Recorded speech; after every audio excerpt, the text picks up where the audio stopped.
बड़ी खबर आ रही है उत्तर प्रदेश के मेरठ से। आपको बता दें कि यहां सड़क पर नमाज पढ़ने पर प्रतिबंध लगा दिया गया है प्रशासन के द्वारा। आपको बता दें कि अगर कोई सड़क पर नमाज पढ़ता पाया गया तो उसके ऊपर ना सिर्फ एफआईआर होगी बल्कि उसका पासपोर्ट और लाइसेंस ये रद्द कर दिए जाएंगे। दोषियों के खिलाफ कड़ी कार्रवाई की जाएगी। यूपी के मेरठ में ईद की नमाज को लेकर पुलिस प्रशासन ने चेतावनी जारी कर दी है। अलविदा की नमाज को लेकर देखिए, सड़क पर नमाज पढ़ने वालों के खिलाफ एफआईआर दर्ज की जाएगी। कल अलविदा की नमाज और उसको लेकर ये तमाम गाइडलाइन जारी की गई हैं। पासपोर्ट लाइसेंस रद्द करने की कार्रवाई भी होगी, ये बात बहुत स्पष्ट कर दी गई है। कहा यह भी जा रहा है कि ड्रोन और सीसीटीवी से निगरानी रखी जा रही है। पुलिस ने मुसलमानों से मस्जिदों में ही नमाज पढ़ने की अपील की है। पुलिस ने स्पष्ट किया है कि इस बार सड़क पर नमाज पढ़ने की अनुमति नहीं दी जाएगी। अगर कोई सड़क पर नमाज अदा करता पाया गया तो उसके खिलाफ एफआईआर हम दर्ज करेंगे और पासपोर्ट लाइसेंस रद्द हो जाएगा। मेरठ में पहले भी सड़क पर नमाज पढ़ने पर 200 लोगों पर मुकदमा दर्ज हुआ था, एफआईआर दर्ज हो चुका है। तो ये बड़ी जानकारी इस वक्त की आपको हम बता दें। सड़क पर नमाज पढ़ने की जो तस्वीरें आप देखते हैं इन मुसलमानों के द्वारा, उसको लेकर ये बड़ी जानकारी है कि जो अलविदा की नमाज है शुक्रवार के दिन जो होनी है, उसको लेकर ये गाइडलाइन जारी कर दी गई हैं। कह दिया गया है कि अगर सड़क पर नमाज पढ़ते देखे गए तो कार्रवाई के लिए भी तैयार रहना। लाइसेंस हो फिर चाहे पासपोर्ट, सब रद्द कर दिया जाएगा। साथ साथ में एफआईआर भी दर्ज की जाएगी। ईद की नमाज को लेकर प्रशासन की चेतावनी। सड़क पर पढ़ी नमाज तो रद्द होंगे पासपोर्ट लाइसेंस। बाकायदा ड्रोन से निगरानी भी की जाएगी। अगर बात नहीं मानी तो इलाज तय है। सड़क पर हुड़दंग मचाने वाले जिहादी अब नहीं बचेंगे। तो बड़ी खबर मेरठ से इस वक्त की। इसमें हमने सभी इमामों से अपील की है, जो धर्मगुरु हैं इनके सभी लोगों से अपील की गई है कि ज़्यादा से ज़्यादा लोग नमाज अपने जो आसपास की मस्जिदें हैं उसमें पढ़ें, और अगर ईदगाह में भी आने समय से आ जाएं, ईदगाह में आ जाएं। किसी भी सूरत हाल में रोड पर नमाज नहीं पढ़ी जाएगी। एकदम स्ट्रिक्ट इंस्ट्रक्शंस दिए गए हैं इनको, इन्हें बता भी दिया गया है, इन्हें नोटिस भी जारी किया गया है। लास्ट ईयर भी कुछ लोगों ने ईद पर रोड पर नमाज पढ़ी थी। करीब 200 लोगों के खिलाफ इसमें मुकदमा पंजीकृत किया गया था। इसमें 80 से अधिक लोगों को चिन्हित कर लिया गया है, उनके खिलाफ कार्रवाई की गई है। बाकी लोगों को भी चिन्हित किया जा रहा है इसमें। इस बार भी अगर कोई बैठता है तो उसके खिलाफ बहुत ही सख्त कार्रवाई की जाएगी। और लगातार अपील कर रहे हैं लोगों से कि हमें कार्रवाई करने का मौका ना दे। कोई कार्रवाई इसमें बैठता है तो जैसे मैंने बताया, उन लोगों को चिन्हित किया जाएगा। जो पिछली बार भी जो लोग बैठे हैं उनको भी हम लोग चिन्हित कर रहे हैं और उनके खिलाफ विधिक संगत कार्रवाई की जाएगी। देखिए, क्रिमिनल अगर ये कोई केस उनके खिलाफ बनता है, किसी के खिलाफ भी होता है, तो यूजुअली होता है कि जो पासपोर्ट हो गया, लाइसेंसेज हो गए, वो रद्द किए जा सकते हैं। नए पासपोर्ट नहीं बनते जब तक वो क्लियरेंस नहीं हो जाए, एनओसी कोर्ट से ना मिल जाए। अगर ऐसा कोई भी क्रिमिनल केस किसी के खिलाफ दर्ज होता है तो पासपोर्ट और जो लाइसेंसेज होते हैं वो नहीं दिए जाते जब तक कोर्ट से एनओसी ना मिले। अगर ये लोग कोर्ट से बरी हो जाएंगे तभी इनको पासपोर्ट या लाइसेंस मिलेगा। बिल्कुल, ड्रोन से, सीसीटीवी फुटेज से, कैमरे। तो मनीष हमारे संवाददाता कनेक्ट हो रहे हैं, उनसे हम बातचीत करने की कोशिश करेंगे क्योंकि वो इस पर बेहतर जानकारी आप तक पहुंचाएंगे। मनीष, प्रशासन ने बहुत लाउड एंड क्लियर बता दिया है कि अगर सड़कों पर आप नमाज पढ़ते पाए गए अलविदा की नमाज के दिन तो आपके ऊपर कार्रवाई होगी। किस प्रकार का ये पूरा जो है गाइडलाइन वो जारी की गई है? क्या स्थिति इस वक्त, क्या प्रतिक्रिया आ रही है मेरठ में, क्या जानकारी? बिल्कुल, देखिए मैं आशीष आपको बताना चाहूंगा कि पिछले साल की अगर बात करें तो पिछले साल भी हम लोगों ने, सुदर्शन न्यूज ने ग्राउंड जीरो पर पहुंचकर सुबह 6 बजे जी जो नमाजियों के द्वारा रोड पर नमाज पढ़ी गई थी उसको जो है लाइव टेलीकास्ट किया था। ग्राउंड से हमने लाइव दिया था। उसके बाद पुलिस प्रशासन ने 200 लोगों के खिलाफ उसमें मुकदमा दर्ज किया था। और अगर इस बार की अगर आप बात करें तो पुलिस की अब ये गाइडलाइन पिछली बार भी जारी थी और इस बार अब पुलिस ने जो है कुछ नए कानून बनाए हैं कि लाइसेंस आपका रद्द कर दिया जाएगा अगर रोड पर कोई भी नमाजी नमाज पढ़ता है। अगर हम बात करें जो ईद की बात करते हैं तो जो ये रमजान के जो चल रहे थे, कल अलविदा जुम्मा है, कल लास्ट जुम्मे का दिन है। मतलब कल को लेकर भी भारी पुलिस फोर्स जो है मेरठ जिले के अंदर तैनात कर दी गई है और ईद 31 या 1 तारीख में ईद हो सकती है, एसपी सिटी का कहना है। आयुष विकल्प सिंह ने बिल्कुल स्पष्ट निर्देश दे दिए इस समय नमाजियों को। पूरे मेरठ जिले के अंदर सबको नोटिस भी जारी कर दिए गए हैं कि अगर कोई भी रोड पर नमाज पढ़ेगा तो उसके खिलाफ सख्त कार्रवाई की जाएगी, चाहे फिर वो कोई भी हो। अच्छा, इसको लेकर चूंकि जब इस प्रकार के कोई गाइडलाइन जारी की जाती हैं तो जो जिहादी मानसिकता के लोग हैं वो इसका फायदा उठाने की कोशिश भी करते हैं। इससे निपटने के लिए किस प्रकार की रणनीति प्रशासन की दिखाई दे रही है? क्योंकि वो लोग इस प्रकार की चीजें करते हैं, उसके बाद में जो तस्वीरें सामने आती है वो किसी को बताने की आवश्यकता नहीं कि क्या हो जाता है। तो उसको लेकर क्या तैयारी प्रशासन की है? सोशल मीडिया इत्यादि पर किस प्रकार से नजर रखी जा रही है, जरा बताइए इसके बारे में। बिल्कुल, देखिए आशीष, अगर मैं पिछले साल की बात करूं तो पिछले साल भी पुलिस प्रशासन ने जो है तैयारियां तो अपनी पूरी की थी।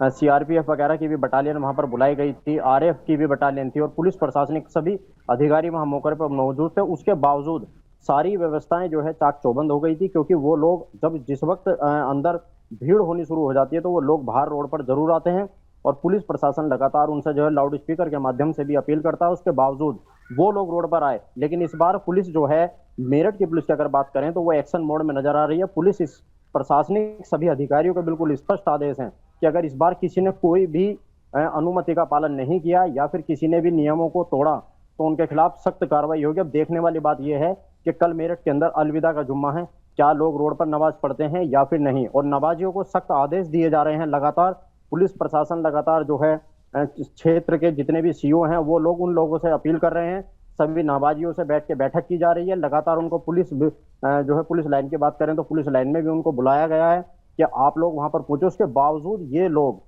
जो है बाज नहीं आते हैं। तो इस बार देखना यह है कि पुलिस प्रशासन ने जो नियम कानून बनाए हैं, जो सख्त कार्रवाई की बात यहाँ पर चल रही है, वो कितना ये लोग लागू करते हैं और प्रशासन क्या इन लोगों के ऊपर फिर कार्रवाई करता है। ठीक है, लेकिन मनीष, ये फैसला लेने पर मजबूर क्यों होना पड़ा? इतने सख्त एक्शन की बात क्यों कही गई, जरा ये भी बता दीजिए।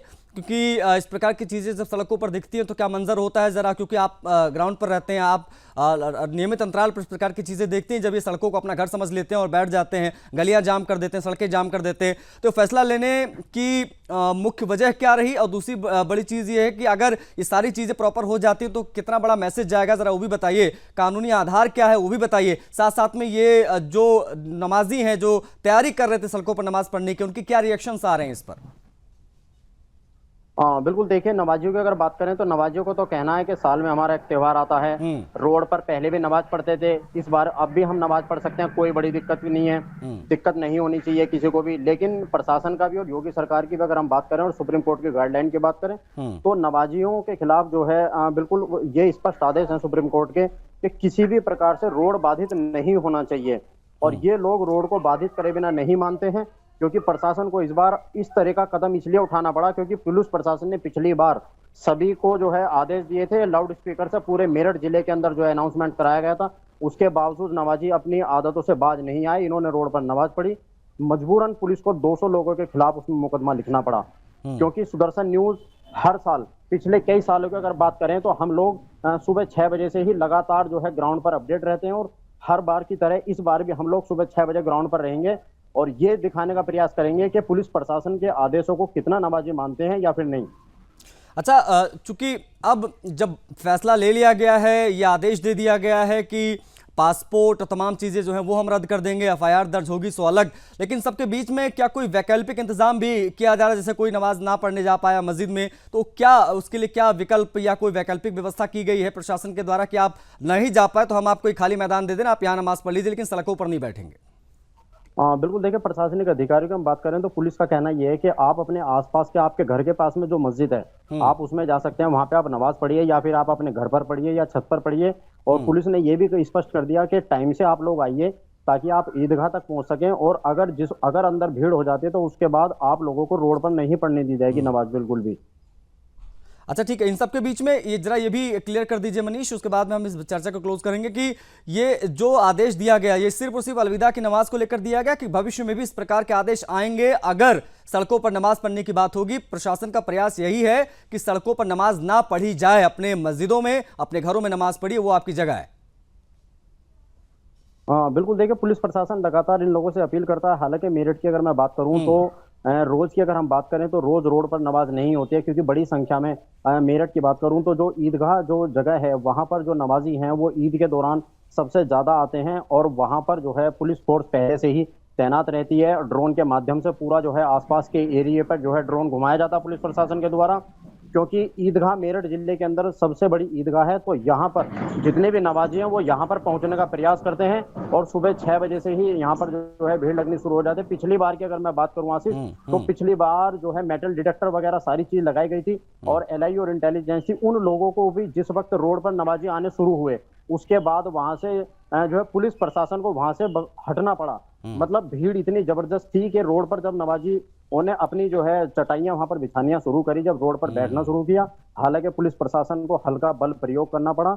उसके बाद जो है वहां पर कुछ तनावपूर्ण स्थिति बनने की आशंका थी, लेकिन पुलिस प्रशासन ने सबको सामान्य किया और लोगों से अपील की कि आप लोग अपने घर जाइए।